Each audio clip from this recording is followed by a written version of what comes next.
YouTube fans, here again. And a video how to do as it's Halloween, why not this one? Now I remember talking one a few days ago called Evil Speaks, and I remember it being on my poster. I remember my poster, you see it, it's my logo, going to Peter Eccles, see my movie logo. This one of them also has another film on it, and this is one I'm going to be reviewing today. That being Re-Animator from 1985, it's old classic. RSC Lufthansa, that's the producer that did all the books. RSC's Lufthansa's Re-Animator, and it's a damn good one. This it is a damn good one. I remember once reviewing from Beyond, same company that did this. And this is also a good one, being Re-Animator. Everybody loves Re-Animator. Everybody knows Re-Animator. It is a dope classic. This is one of the reasons why.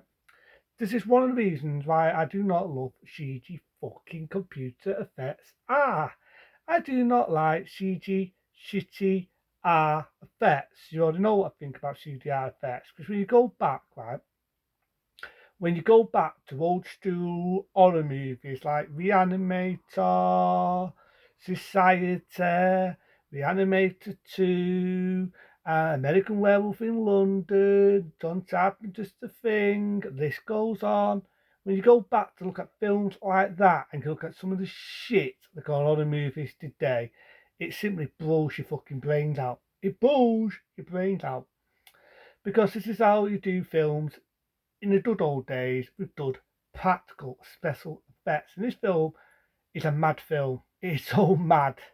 And it went so above the MPA and went so much above the UK ratings that this film was so many times had been when it first came out in our country. It really was. Censorship, the MPA had a field day with this film. And happy to say now on DVD, you can actually see this film eventually in its trap. We're going to go with Re-Animator. Starts off, this guy's going to Larry, it's in an obstacle, he's going mad, his eyeballs explode, this other nurse says, "What have you done to him?" And the guy who's the main character says, "I was saving his life." And I love that scene, it's a day opening. Then you've got the date music, that's used in a lot of these Re-Animators.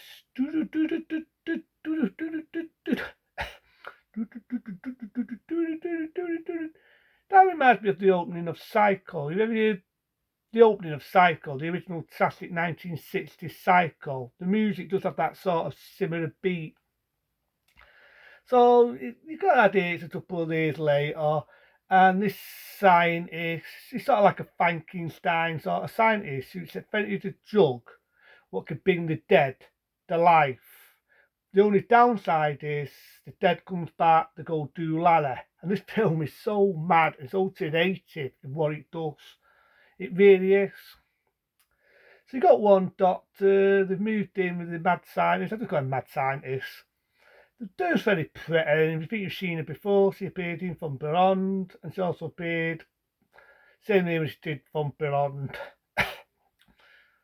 She did Chopping Mall, a damn good film again I reviewed. She was in Chopping Mall and all. But this, without coughing, this is the first big break. And it's like I say, it's a really good film. It's creative, the effects are there and everything. And like I said, there's a bit where this dog gets killed and he resurrects it with this special gene syrup. Joel's in the dark and the scientist invents a drug, like I say, what resurrects is the dead alive. So the scene where the girl's father gets killed, but again, they use that gene drug and it sends him fucking mad. It sends him loop-a-loop. Before all that, there's this one doctor, high up, who doesn't like our mate, the Re-Animator. Don't like him. Because he's too arrogant, he's too cocky. There's a bit where he's having a go at the doctor and says, "How could you train these people, this dog and he duped? Don't you see that you're shooting their brains?" And the chief scientist doesn't like it. He just thinks he's a double torso and he thinks he's a fucking knob. But anyway, it's way.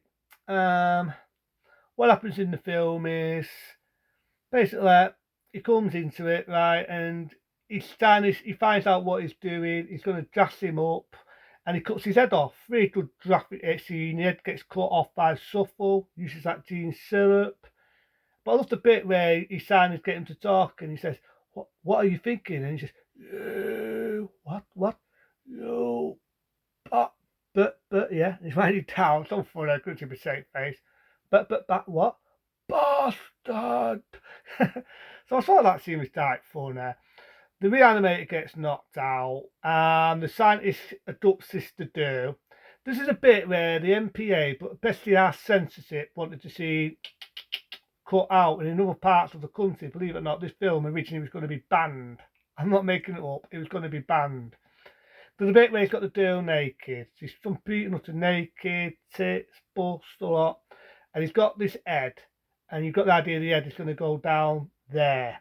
I have to say it doesn't go that route, but it's about to. But I do read there's a bit where the head's sucking on her. I'm not going to put it into detail. I don't want to be shit by YouTube. But looking up, it doesn't go that route. Then the scientist is fighting all these dead bodies. There's a bit of testings. They're getting hold of this guy's neck. Tapping over our mate, the Re-Animator. All the dead people just go to like this film just goes fucking mad on censorship. It goes mad on the MPA. What it does, it's so unpredictably correct. But that's what I love about it. It's just basically sticking this and this at the MPA and censorship on all these fucking assholes with fucking data to press videos. This film does that. It does that to it because you've got intestines coming out, you've got ducts coming out. It's bloodthirsty. Right at the end of this film, this fucking film just becomes a bloodbath. It really does. But there's a scene where the dude gets killed, and then the only bit that gets me is was they really going to have an idea of making a sequel, because you got the idea that the mad scientist got strangled to death. You don't see it, but you got this idea. Then the doctor's coming. He's got that gene syrup. He's about to put it in the girl's neck. Then you've got this horrible sound effect of a steam. It fades to black. It leaves you thinking what the fuck has happened. End of movie. Now, I do know that in 1989, when they did the sequel Re-Animator to Bride of Re-Animator, there was a scene what was added on what originally was going to be the opening, where it does show that girl's fate, and she's just this scene where she does all this, and the head turns back, and then she dies.